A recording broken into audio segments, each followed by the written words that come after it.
Muito bem, estamos aqui para mais uma aula do curso da ETAD, Escola de Educação Teológica das Assembleias de Deus. Estamos vendo essa nova matéria chamada Profetas Maiores, que é a quarta divisão do nosso Antigo Testamento. Primeiro é Pentateuco, depois livros históricos, livros poéticos e a quarta divisão, profetas maiores. Profetas maiores englobam o profeta Isaías, Jeremias, o livro de Lamentações, Jeremias, Ezequiel e Daniel, se bem que Daniel nós estudamos juntamente com Apocalipse. Na lição 1, nós demos a introdução e estudamos uma visão geral dos profetas maiores. Agora vamos entrar na lição 2, mais especificamente, no profeta Isaías. Isaías chamado o profeta da promessa. Por que promessa? Porque ele é o que mais fala do Messias prometido. E nessa lição 2, nós vamos abranger o Messias prometido, Isaías, capítulo 1 ao capítulo 12. Nos 5 primeiros capítulos do livro do profeta Isaías, nos salientado a necessidade de um Messias. Nele, os pecadores do Judá são arrolados, destacando a condição desesperadora de Israel sem um Salvador. Esse Salvador entra em cena no capítulo de número 6 do profeta Isaías, como o profetizado mediador entre Deus e os homens, o próprio Cristo, de acordo com João, capítulo 12, 30 e 41, que fala que Isaías viu a sua glória e dele escreveu. Nos capítulos 7 a 12 do livro do profeta Isaías, esse divino mediador deixará o céu para assumir a forma humana e ministrará na região da Galileia, Isaías 9:1. Ele será uma luz na escuridão, conduzindo os homens à salvação, Isaías 9:2. Ministrará no poder do Espírito Santo, Isaías 11:2. E não somente será o Salvador, mas também o Rei dos Reis. Será o monarca prometido da linhagem de Davi, da raiz e geração de Jessé, o rebento de Jessé, que reinará com divino poder e sabedoria sobre o mundo, Isaías 9, 6, 7. O seu trono estará no meio do seu povo, trazendo salvação, as fontes da salvação, Isaías 12, 6. Ao estudarmos essa lição, o fundo histórico das profecias de Isaías, sem dúvida, aprofundaremos o nosso conhecimento dessas maravilhosas promessas. Nessa lição, nós vamos abordar 5 textos. Primeiro, o tribunal, Isaías capítulo 1. Depois trataremos, Isaías 2, do monte, aí a vinha do Senhor, Isaías 5. Isaías 6, a visão do céu. Depois, Isaías 7, a concepção virginal de Cristo. E, finalmente, Isaías, do capítulo 8 ao 12, o ministério e o reino do Emanuel, o Deus conosco. Comecemos, então, com o texto 1, o tribunal. Conforme já observamos, os primeiros 5 capítulos do livro do profeta Isaías foram escritos durante o reinado do rei Uzias. No decorrer desse tempo, Deus derramou suas bênçãos sobre Judá. Ao invés de Judá manifestar sua gratidão pelo favor divino, a nação desviou-se e tornou o caminho do formalismo religioso e, em seguida, acabou afundando no mundanismo. Apesar da aparência de piedade, a nação afastou-se mais e mais de Deus, fazendo com que ele, Deus, a trouxesse ao julgamento perante o seu tribunal, o juiz, o júri e a acusação. Isaías capítulo 1, verso 1 ao 3, vemos a atenção dos ouvintes. Isaías simula um drama jurídico, no qual retrata Deus como um juiz, intimando Judá a comparecer perante um conjunto de cidadãos, que chama os céus e a terra e toda a criação como cena do julgamento. A denúncia aqui contra Judá foi a da ingratidão de Judá. Isaías declarou: em toda a natureza não se achou um paralelo de tão grosseira ingratidão. Ele diz aqui que até o boi conhece o seu dono, e o jumento o dono da sua manjedoura. Contudo, os judeus recusavam-se a reconhecer o Pai Celestial. Por isso, Deus teve de deixar de lado os planos que fizera em prol de Judá. Vamos agora ao capítulo 1, do verso 4 ao 9, o desenvolvimento da acusação. Nessa altura do drama, Deus é retratado qual o promotor público, expondo os pecados de Judá. Nota-se, porém, que Deus não abandona o seu povo. Com brandura, ele procura persuadi-los a reconhecer os seus próprios erros. Voltando-se ao júri, qual pai, com um coração magoado, Deus dirige suas palavras ao céu, o filho rebelde. O réu, Judá, é apresentado como um homem cheio de contusões, chagas podres e feridas purulentas, que recusa deixar a sua rebelião e voltar para casa, para ali receber o socorro imediato. Isaías capítulo 1, verso 6. Tais feridas são descritas como resultado direto de um modo pecaminoso do viver, semelhante ao modo de viver das antigas cidades de Sodoma e Gomorra, as duas cidades mais iníquas em toda a história bíblica. Leia Gênesis capítulo de número 19. Vamos à defesa do réu. Isaías capítulo 1, verso 10 a 15. Sabendo que Judá se defenderia, alegando seus numerosos sacrifícios e grande zelo religioso, Deus dá continuidade à refutação dessa defesa imaginária. Em primeiro lugar, Deus admite que o povo se sacrificara bastante, sempre observando os sábados e os demais dias santos. Apesar desse zelo, porém, descuidara de uma coisa muito importante: a verdadeira condição do seu coração. Foi justamente isso que ocupou a mente de Deus, e não a sua adoração pública. Deus deixa claro que, na realidade, tais sacrifícios sem sinceridade genuína não passavam de rituais hipócritas, resultando no impedimento das orações. Verso 15. Falando agora da oferta de absolvição, Isaías 1, 16, 19. Tendo enfatizado nitidamente que Judá merecia a mesma condenação que caíra sobre Sodoma e Gomorra, Deus resolveu absolver o povo de qualquer culpa, se esse se arrependesse verdadeiramente.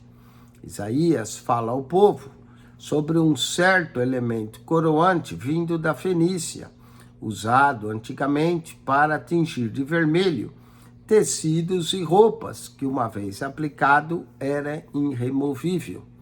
De igual modo, foram os pecados do povo, deixaram manchas indeléveis na alma e na vida da nação rebelde. Mesmo assim, pela misericórdia do Deus onipotente, o povo ainda podia tornar-se absolutamente são e puro. Ainda que vossos pecados sejam como escarlata, eles se tornarão brancos como a neve. Isaías capítulo 1, verso 18. Acrescentando a isso o perdão, Deus estava disposto a abençoar a nação se o povo decidisse viver em espírito de humildade e de obediência. Isaías 1:19. O julgamento. Isaías capítulo 1, verso 20 a 31. Mesmo oferecido ao Judá a opção de arrepender e evitar a devida punição pelos pecados, o seu julgamento foi anunciado com a esperança de que isso levasse à resolução de obedecer a Deus. Isaías 1, 20 e 28 lemos: Mas se recusardes e fordes rebeldes, sereis devorados à espada, porque a boca do Senhor o disse: os que deixaram o Senhor serão consumidos. Isaías capítulo 1, verso 20 e verso 28. Este aviso de punição influenciou tudo o que Isaías escreveu em seu livro até o capítulo de número 37. Nessa altura da história de Judá, o povo realmente arrependeu-se e assim livrou-se da calamidade da invasão assíria. Vamos aos exercícios. Marque C para certo e E para errado. No decorrer do tempo compreendido pelos 5 primeiros capítulos de Isaías, Deus muito abençoou Judá. Certo, Deus abençoou a nação. 2:2. Não reconhecendo as bênçãos de Deus, Judá não agradeceu, antes desviou-se, afundando no mundanismo. Certo, novamente.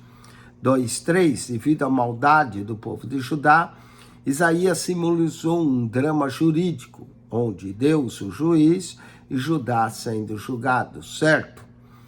2:4. Isaías, capítulo 1, 10 a 15, fala de Deus admitindo o zelo de Judá quanto ao sacrifício e observância do sábado, contudo em seu coração havia hipocrisia, certo? 2:5. Deus decidiu que jamais daria o seu perdão ao povo de Judá, errado.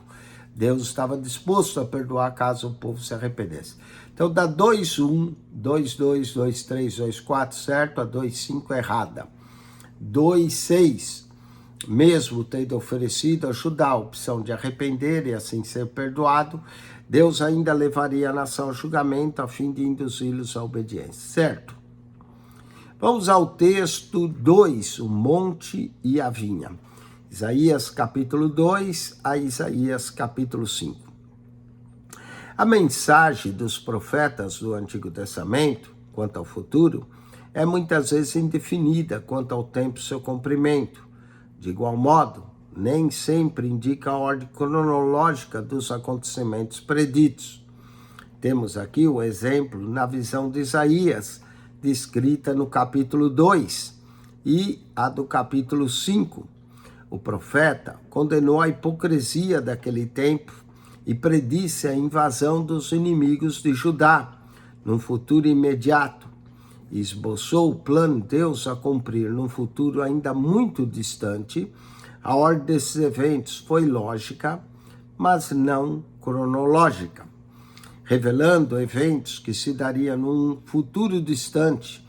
Deus procurou fazer a nação de Judá se lembrar de que ele tinha um plano para com ela. Em seguida, vemos esclarecida a permissão divina quanto à invasão que Judá sofreria. Isaías explicou que o sofrimento momentâneo de uma invasão prepararia a nação de tal maneira que ela passaria a obedecer a Deus, conformando-se por completo à sua vontade. Isaías capítulo 2 ao 4, temos o monte do Senhor. Em Isaías 2, 1 a 4, o profeta divisa o reinado milenar de Cristo. A expressão, o monte do Senhor, verso 3, se refere a Jerusalém e trata-se do Monte Sião, onde foi edificada a cidade de Jerusalém com o seu belo e santo templo. O Monte Sião eleva-se acima dos morros circundantes de Jerusalém. E esse texto, capítulo 2 do profeta Isaías, diz que viu todas as tribos e povos da terra, subindo dos vales até o monte de Deus, a fim de prestar homenagem a Cristo. Em contraste com as crises de guerra que ameaçavam o mundo dos seus dias, Isaías pôde ver o milênio como uma época de paz universal. Isaías 2,4 lemos: "E esses converterão as suas espadas em enxadões e as suas lanças em foices. Uma nação não levantará espada contra outra nação, nem aprenderão mais a guerrear." Isaías 2,4. O profeta compartilhou essa revelação dos planos futuros do que Deus faria com Jerusalém e Judá, no esforço final de encorajar o povo a voltar ao seu Deus. "Vinde, ó casa de Jacó, e andemos na luz do Senhor." O povo, infelizmente, estava tão envolvido no pecado que ignorou os apelos de Deus. De novo, o profeta Isaías esforça numa tentativa de convencer o povo a mudar de caminho, expondo os planos de Deus consoantes ao futuro próximo. Num esforço final de despertar a nação, Isaías explica que Deus permitiria que Jerusalém sofresse um sítio assírio, Isaías 3:1, e finalmente fosse destruído pela Babilônia, Isaías capítulo 3, verso 8. Apesar do desastre que viria, ainda houve uma mensagem de esperança, a promessa da parte de Deus de não abandonar totalmente seu povo. Ao profetizar acerca do milênio, Isaías apresenta pela primeira vez seu livro, O Cristo de Deus. Ele o descreve como o renovo do Senhor. Isaías capítulo 4, 2 e 3, que um dia reinaria no Monte Sião. O renovo é um broto de árvore, que é podada quase a ponto de extinção, mas que depois de um certo tempo volta à vida, dando muito fruto na estação própria. Vamos a Isaías capítulo 5. O capítulo 5 é um cântico como um sermão, chamado Cântico da Vinha, ou a parábola da vinha. O profeta canta acerca de uma vinha que foi plantada e cultivada pelo próprio Deus. Essa vinha, contudo, só produziu uvas azedas ou amargas, e por causa disso, ele removeu a cerca e a transformou num pasto para que fosse pisoteada. Também ordenou que não chovesse mais sobre ela. Isaías aqui explica, nessa parábola da vinha, que Deus está representando um lavrador e a casa de Israel uma vinha, verso 7. Nessa linguagem figurada, as uvas bravas significam 1. Violência, a expulsão dos donos legais da terra, verso 8. 2. A indiferença quanto às coisas espirituais, nem considera as obras de suas mãos, verso 12. E 3. Imprudência para com Deus, e dizem: avie-se, cabe a sua obra, para que vejamos e aproxime e venha o conselho do Santo de Israel, para que o conheçamos. Verso 19, capítulo 5. 4. Inversão de valores. Ai dos que mal chamam bem e o bem mal. Isaías 5:20. 5. Embriaguez, poderosos para beber vinho. Verso 22. E a remoção da sebe, da cerca da vinha de Deus, refere-se à remoção de sua proteção contra os inimigos invasores. Segundo o verso 26, bastaria Deus assobiar e um leão, que era o símbolo da Assíria, atacaria essa vinha. Isaías 5:29. 700 anos depois de Isaías, Cristo Jesus também usou a mesma ilustração da vinha, buscando conscientizar os judeus, seus contemporâneos, quanto à obediência ao dono da vinha. Leia isso em Mateus 21:33, Marcos 12:1 e Lucas 3:6. Jesus ainda também usou que ele é a verdadeira vinha e o pai o vicultor, em João capítulo 15. Vamos amar que ser para certo, a alternativa correta. Assinale com X a alternativa correta. 2,7. Isaías esclarece quanto à permissão de Deus para que Judá fosse invadida. O sofrimento momentâneo prepararia o povo para, aqui a letra B, a prontidão em obedecer a Deus. Letra B. 2,8. Isaías 2:1 e 4, a menção do Monte Senhor, isto é, letra C, Monte Sião. Monte Sião. 2,9. O Monte Sião eleva-se acima dos morros que circundam. Letra A, cidade de Jerusalém. 2,10. Ao profetizar sobre a época milenária, o profeta Isaías apresenta Cristo pela primeira vez em seu livro, descrevendo como, letra A, o renovo do Senhor. Vamos ao texto 3, a visão do céu, Isaías 6. No ano em que morreu o rei Uzias, um grande rei da história de Judá, preocupou muito o profeta Isaías. Obviamente, a estrutura política e a condição espiritual da nação seriam profundamente afetadas pela morte do rei Uzias. Turbado no espírito, Isaías foi ao templo orar e receber conforto de Deus. Estando em meditação, ficou extasiado com a presença divina e teve uma visão do céu, onde viu o Rei dos Reis assentado em seu trono, refulgente de glória.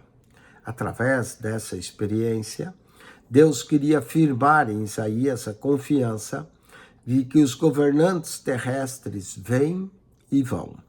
Porém, quem controla tudo e todos é o Rei eterno, o Senhor.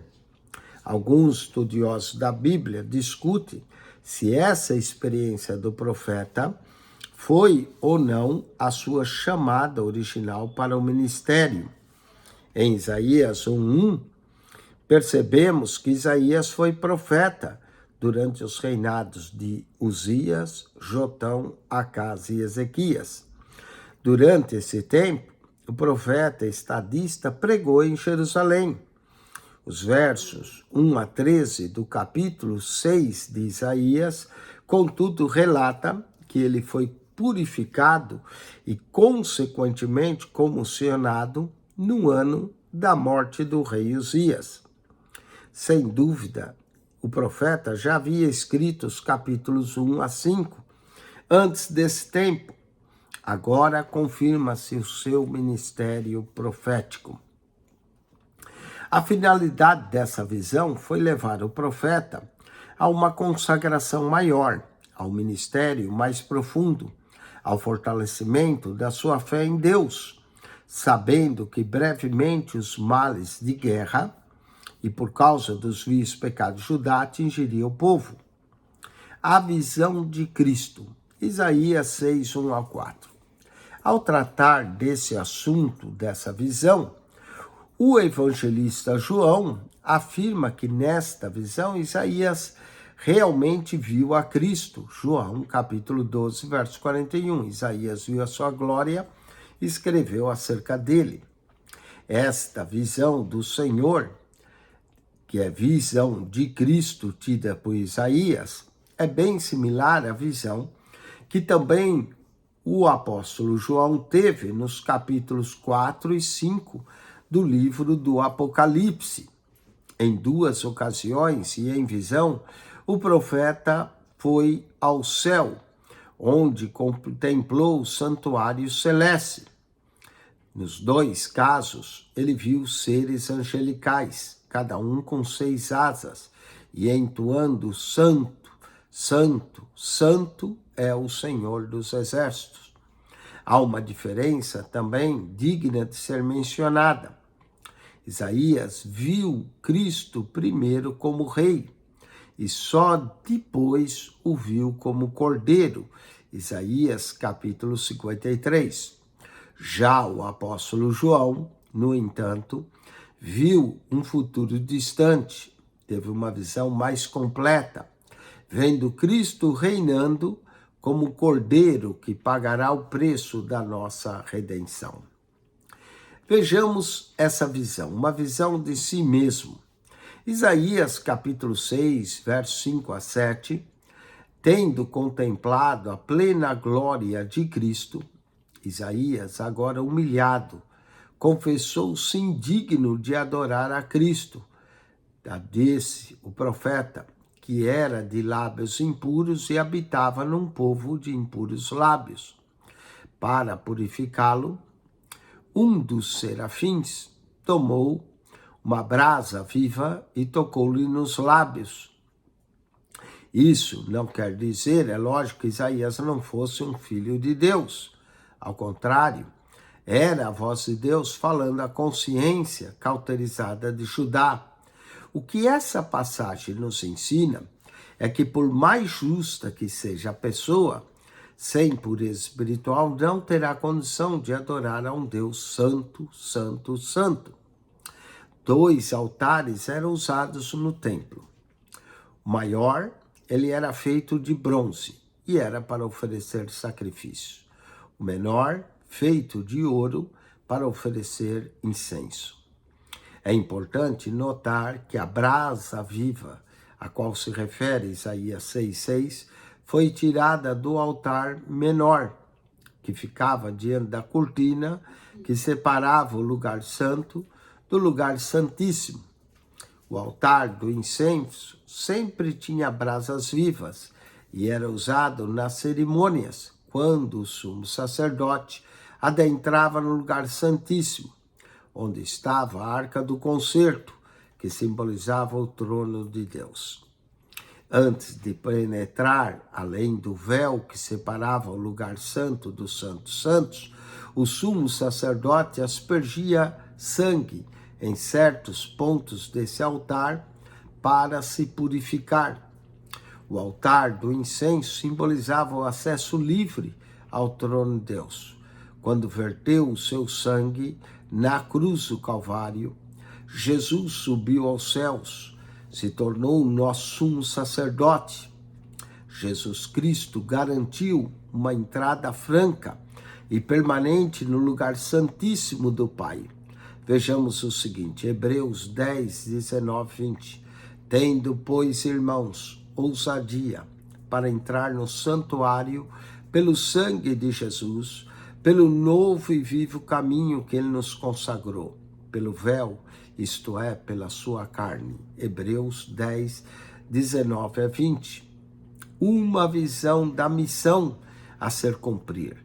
Isaías capítulo 6, verso 8 a 13.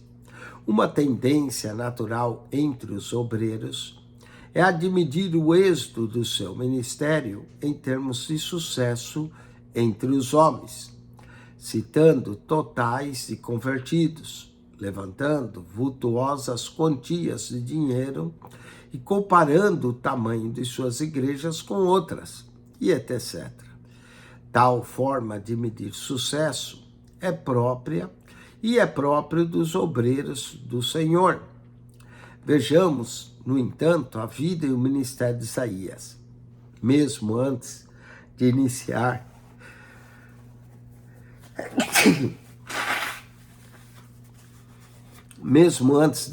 seu ministério, Deus o advertiu para não esperar uma aceitação entusiástica de sua mensagem.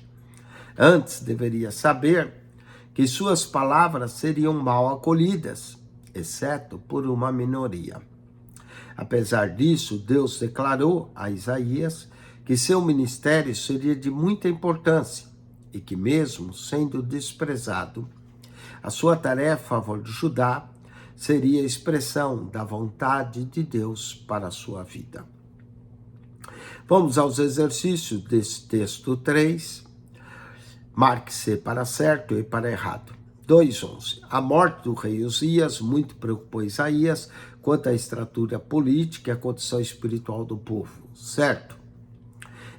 No 2:12, no capítulo 6 do livro de Isaías, que vemos o profeta sendo purificado, então comissionado por Deus confirmando seu ministério profético, certo? Em João 12:41, o evangelista menciona Isaías quando esse viu o Cristo, certo? 2:14, diante da glória de Cristo manifesta a Isaías, o profeta teve uma visão de si mesmo, confessando-se indigno com lábios impuros, certo? 2:15, Deus avisou a Isaías sobre a grande aceitação que ele teria do povo em seu ministério. Errado. Deus avisou da recusa que ele teria. Vamos ao texto de número 4, a concepção virginal de Cristo. Isaías capítulo 7 e capítulo 8. De profunda importância, os capítulos 7 a 12 do livro do profeta Isaías, é o título Emanuel, que significa Deus conosco. Assim, prediz Isaías a encarnação do Verbo divino, mesmo que referendo o título apareça somente 2 vezes, Isaías 7:14 e Isaías 8:8, os textos de Isaías 9:2-14 e Isaías 11:1-10 tratam do mesmo personagem. Vamos ao fundo histórico. A revelação do Emanuel foi conhecida por Deus a Isaías num tempo em que o povo ainda se lembrava do impacto de 3 invasões assírias às terras de Israel e de Judá. Essas invasões são mencionadas nesses capítulos diversas vezes, e devemos ser bem compreendida para uma correta interpretação dessa passagem. Acás, rei de Judá, foi avisado pelo profeta Isaías para não ir à Síria pedir socorro militar. Contudo, menosprezando o aviso do profeta, ele foi e selou uma aliança com aquela nação. Em seguida, a Síria invadiu a Síria com sucesso, bem como as terras do norte de Israel, que é a região da Galileia em 732 a.C. O péssimo resultado foi que Judá tornou-se quase que escravo da Síria, através de uma aliança feita. Foram introduzidos em Judá muitos ídolos estrangeiros, que terminaram sendo aceitos e adorados pelos judeus. A segunda invasão à Síria ocorreu por causa da rebelião de Israel por anos a fio. Israel foi obrigado a servir aos assírios. Ao morrer o rei assírio, houve mudança de governo. Israel tentou livrar-se do jugo inimigo e alcançar a sua liberdade.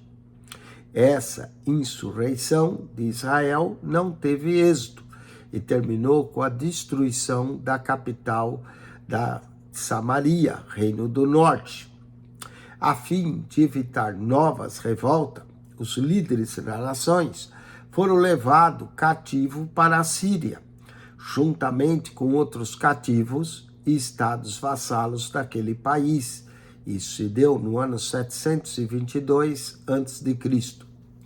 No decorrer dos anos, os povos estranhos trazidos para Israel pela Síria casaram com os israelitas que ficaram no país, resultando assim de uma mistura desse povo, e acabou saindo o povo samaritano, segundo Reis 17:24. A terceira invasão da Síria teve lugar agora contra Judá. Ao morrer outro rei da Síria, as nações de Judá, Egito e outras mais tentaram sacudir o jugo assírio. A única nação dentro que escapou do exército sírio foi Judá, e isso no último momento, pela intervenção de um anjo enviado por Deus, segundo Reis 19:35. Nínive, capital da Síria. Damasco, capital da Síria. Samaria, capital de Israel. E Jerusalém, capital de Judá. Falemos da concepção virginal de Cristo. foi no tempo da primeira invasão à Síria que Deus, pela primeira vez, revelou ao profeta Isaías o fato de um libertador vindouro, que seria chamado Emanuel. Deus enviou o profeta ao rei Acaz com a promessa de que Judá não sofreria destruição pela aliança de Peca, rei de Israel, com Rezim, rei da Síria. Isaías, então, profetizou que dentro de 65 anos, tanto Samaria como Damasco estariam em ruínas. Isaías também, divisando um futuro mais distante, predisse o nascimento de um libertador, que teria um título divino e nasceria de uma virgem. Eis que a virgem conceberá e dará à luz a um filho, e chamará o seu nome Emanuel. Isaías 7,14.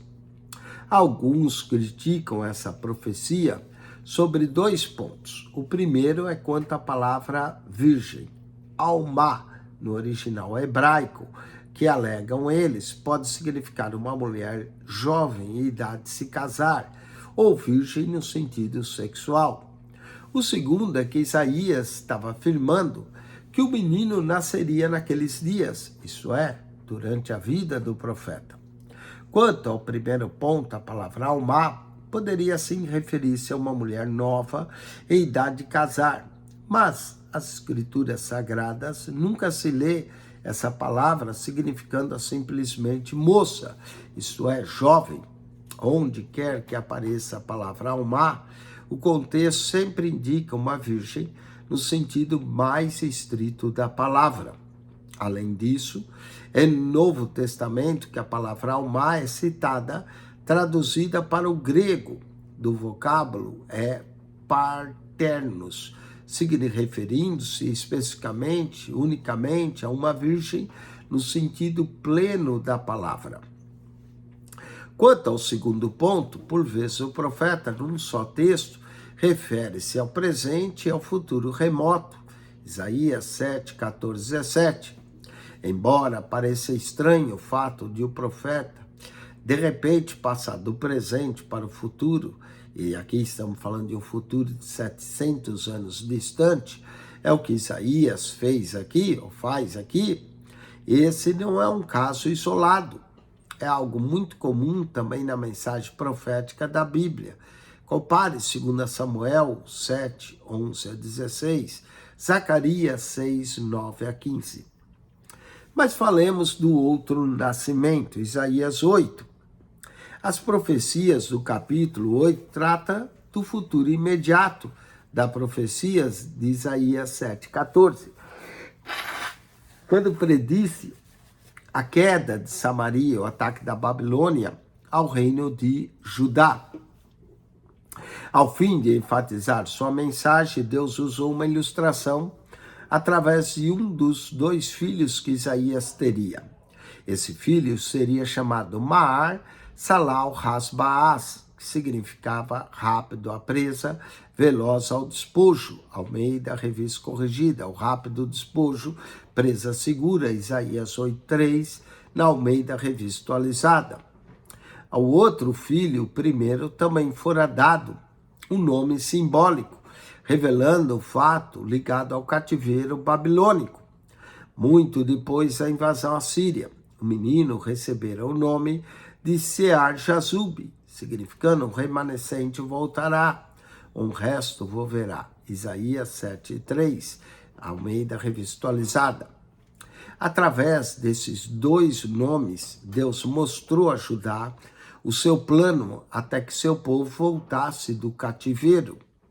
Através do nome Emanuel, Deus revelou o seu plano ao seu povo da época da igreja, plano esse que também abrange o milênio.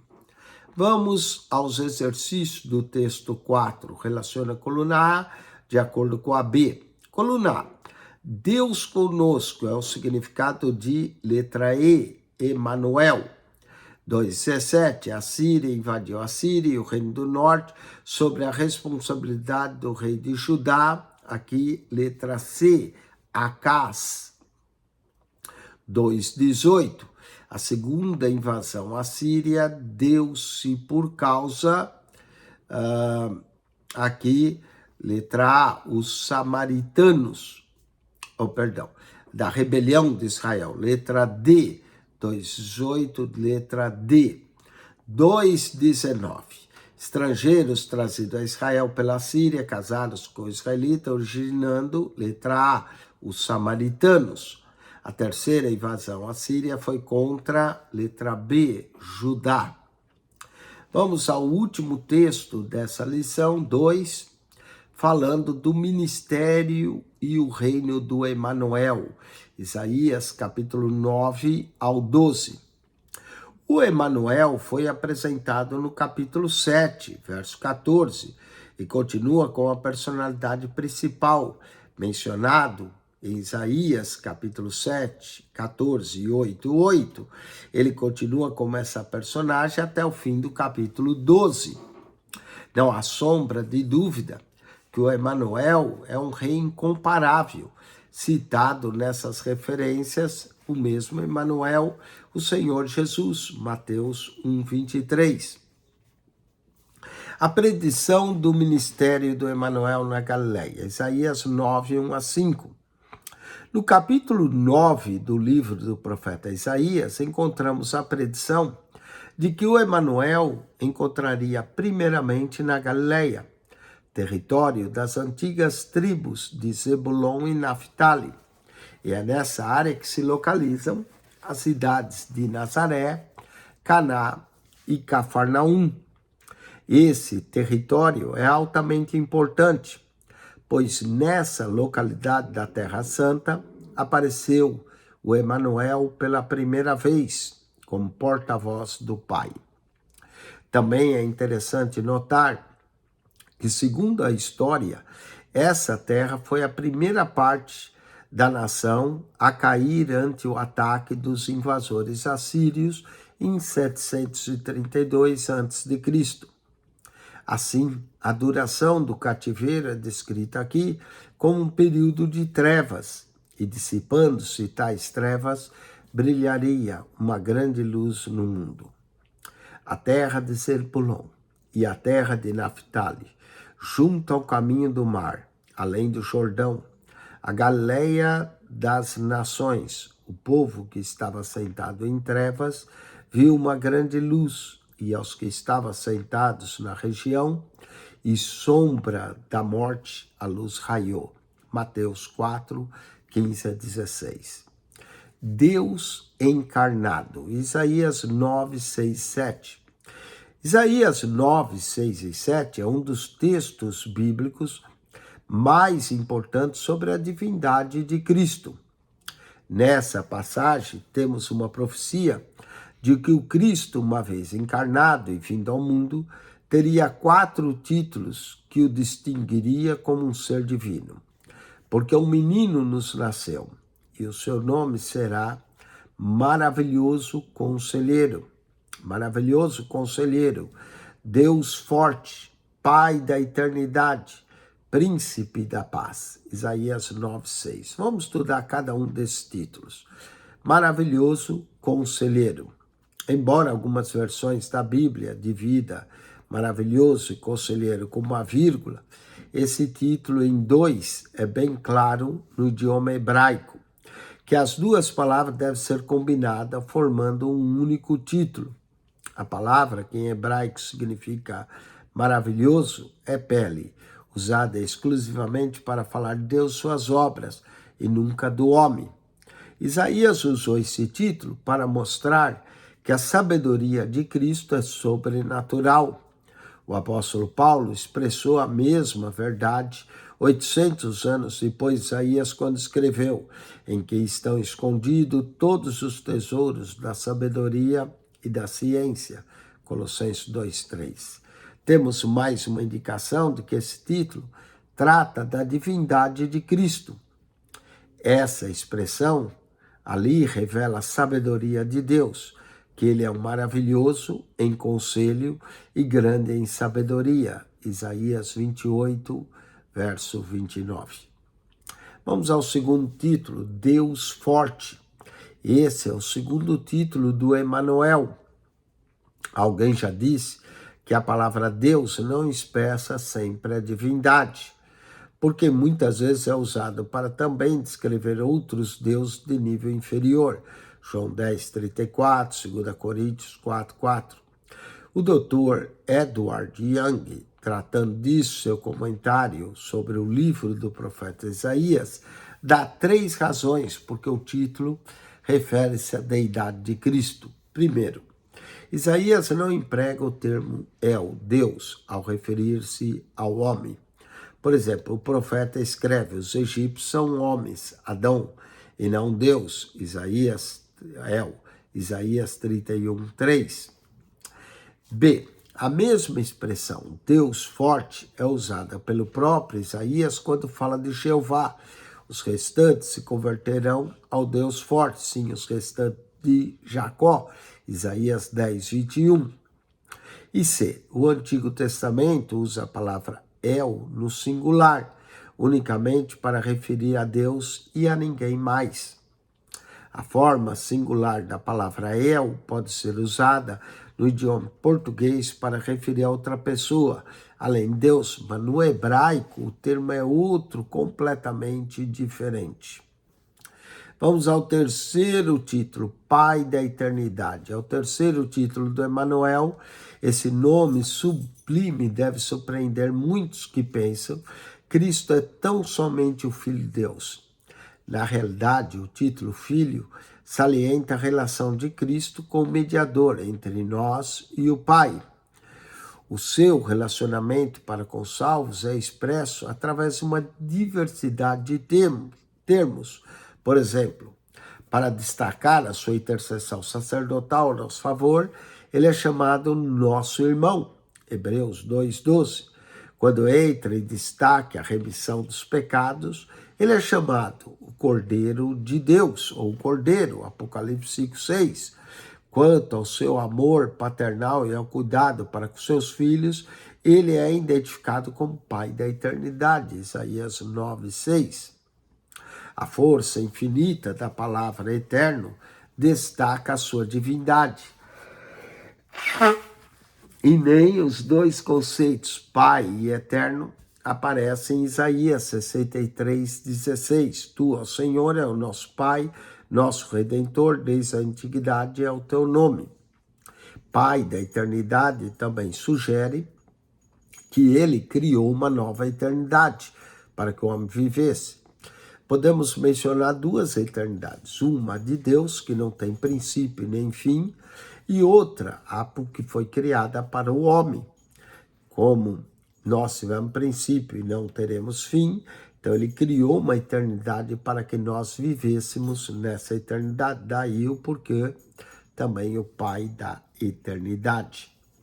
Vamos ao quarto título, Príncipe da Paz. Esse é o último título dado aqui ao Emanuel. Em si mesmo, a expressão não indica divindade. Entretanto, a paz que vem por Cristo é uma paz sobrenatural. Na esfera espiritual, ele promove a nossa paz interior com Deus. Tendo sido, pois, justificados pela fé, temos paz com Deus por nosso Senhor Jesus Cristo. Romanos 5:1. No plano universal, ele trará paz total ao mundo quando aqui reinar. A história tem demonstrado sobejamente que tal paz jamais será possível sem a intervenção de um poder divino e miraculoso. Isaías 2:4. Quando essa paz reinar, até a própria natureza terá paz. Isaías 11:7-8. Habitando com o seu povo, Isaías 12:1-6. Esse texto da Bíblia é conhecido como o Cântico dos Remidos. Ele fala de uma perfeita conclusão à seção do livro de Isaías, conhecido como o livro do Emanuel, pois trata aqui do gozo dos remidos. É um cântico e alude primeiro à tristeza resultante do estado de afastamento de Deus. Depois vem o regozijo, porque a ira de Deus foi removida, e veio a restauração da comunhão. Por isso, os redimidos podem saciar-se nas fontes de salvação, Isaías 12:3, e proclamar ao mundo os seus feitos, Isaías 12:4. O brado de júbilo do último verso desse cântico resume todos os 6 capítulos que tratam do Emanuel, Deus conosco, a saber, os capítulos 7 a 12. Exulta e jubila, ó habitante de Sião, porque grande é o santo de Israel no meio de ti. Verso 6. Com isso, nós concluímos essa sessão. Na semana que vem vamos continuar estudando outra porção do livro do profeta Isaías, do 13 ao 25. Não perca. E vamos também estudar os demais profetas. Vamos aos exercícios, texto de número 5, marque-se para certo e para errado. 2:21, Isaías 9 diz que Emanuel ministrará primeiramente na Galileia, território das antigas tribos Zebulon e Naftali, onde estão Nazaré, Caná e Cafarnaum, certo? 2:22, foi na Galileia que apareceu Emanuel pela primeira vez como porta-voz do Pai, certo? 2:23, Cristo, uma vez encarnado, teria títulos que o distinguiria como divino, maravilhoso conselheiro, Deus forte, Pai da eternidade e príncipe da paz, certo? O título maravilhoso conselheiro foi utilizado por Isaías para mostrar que a sabedoria de Cristo é sobrenatural, certo?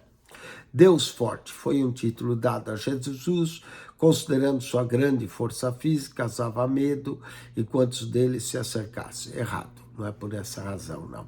Errado. 2:26, Jesus Cristo é também conhecido como Pai da eternidade, destacando sua divindade e príncipe da paz que emana uma paz sobrenatural, certo? Então a única errada aqui é a 2:25. Vamos à revisão da lição. Relaciona a coluna A de acordo com a B. A ingratidão de Judá, 2:27. A ingratidão de Judá era tal que a nação sequer pode ser comparada ao letra E, boi e ao jumento. Boi e ao jumento, 2:27. 2:28, Isaías, letra E, então na 2:27.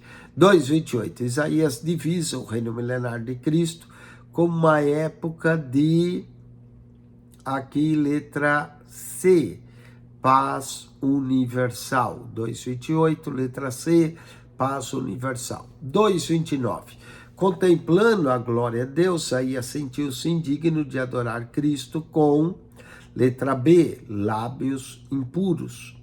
2:30, no tempo da primeira invasão à Síria, Deus revelou a Isaías sobre um libertador vindouro. Aqui, letra A, o Emanuel. E 2:31, Isaías 12:1-6, é conhecido como, letra D, o Cântico dos Remidos. Muito bem, vamos agora à revisão do teste, né, que engloba a lição 1 e 2, então o aluno presta atenção agora. Se você prestar bastante atenção nessa revisão que nós iremos fazer, você fará o teste sem dificuldade nenhuma, tá? São 16 questões e vamos lá. Teste 1, que engloba a lição 1 e 2. Primeira pergunta, os 17 livros do Antigo Testamento, de Isaías a Malaquias, são denominados, aqui o correto é letra D, livros proféticos, letra D. Número 1, letra D, livros proféticos. 2, porque por conterem maior número de profecias, os livros denominados profetas maiores são, aqui a letra D de novo, Isaías, Jeremias, Lamentações, Ezequiel e Daniel. Essa é a letra D de novo, tá bom? Vamos à terceira. Qual nação Deus usou para disciplinar o seu povo durante o ministério profético de Isaías? Aqui é a letra A, de Assíria. Então, a 1 é D, a 2 é D e a 3 é A. Vamos à quarta pergunta. Foi acusado de traidor pelo seu próprio povo por ter pregado contra a aliança que Judá fez com o Egito a fim de destruir a Babilônia. Aqui é a letra B, Jeremias. Quinta, agora é para pôr certo ou errado. Por conter tantos ensinos sobre Cristo e salvação, quiseram alguns pensadores da igreja primitiva chamar o livro de Isaías o primeiro evangelho. Errado. É o quinto evangelho que chamaram. Errado. Então, quinta, errado. Sexta, a Bíblia descreve o profeta Isaías executando o serviço oficial de historiógrafo de Uzias e Ezequias. Certo. Letra 6, certo. Letra A. Sétimo, a prosperidade que levou o povo de Israel a uma atitude de autoconfiança e negligência de Deus durante o reinado de Manassés. Errado. Foi durante o reinado de Uzias. Então a sétima está errada. Oitava, de acordo com o propósito do manual de estudo, o tema do livro de Isaías é encontrado no nome de Isaías, que significa o Senhor é salvação. Certo. Oitava, certo. A nona pergunta. Devido à maldade do povo de Judá, Isaías simulou um drama jurídico. Deus, o juiz, Judá sendo julgado. 9, certa. Letra A. Décimo, o profeta Isaías declarou que até o boi conhece seu dono, o jumento sua manjedoura, porém os judeus recusavam reconhecer o Pai Celestial. Certo. 10, certo. 11. Violência, indiferença quanto às coisas espirituais, imprudência para com Deus são alguns dos significados das uvas bravas, registrada no capítulo 5 do livro de Isaías. Certo. A 11 está certo. 12.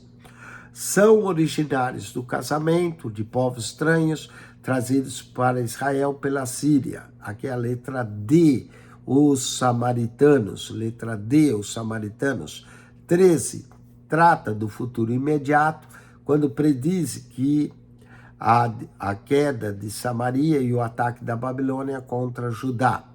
Letra A, profecias de Isaías 8. Profecias de Isaías 8. 14, prediz que Emanuel ministraria primeiramente na Galileia. Letra C, o capítulo 9 do livro de Isaías. Então, a 14C, capítulo 9 do livro de Isaías. 15.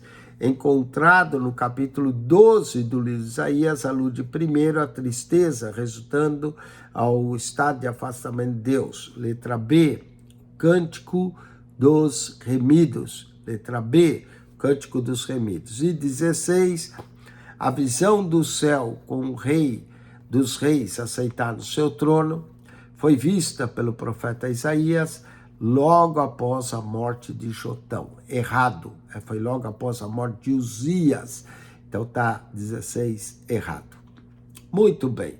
Com isso nós concluímos o teste. Semana que vem o aluno deve estudar a lição 3 e 4, que continuaremos falando do livro Profeta Isaías. Se você não é aluno e gostaria de ser, entre em contato conosco. Nós daremos a você o acesso à plataforma, o direito de ter acesso ao WhatsApp do aluno para fazer o teste que nós acabamos de rever e o direito de adquirir a sua avaliação para adquirir o seu diploma ou seu certificado de conclusão do curso de teologia. É preciso fazer as provas, estudar. Se você não está interessado em adquirir certificado, mas assistiu essa aula para adquirir conhecimento, para entender melhor os profetas maiores, parabéns, continue assistindo, as aulas são abertas, grátis, para você aprender, não é? O conhecimento é dado a você de graça, se você quer apenas conhecer, e acione o nosso canal no YouTube, PR Eugênio Piacentini, o canal da Bíblia, PR Eugênio Piacentini, o canal da Bíblia.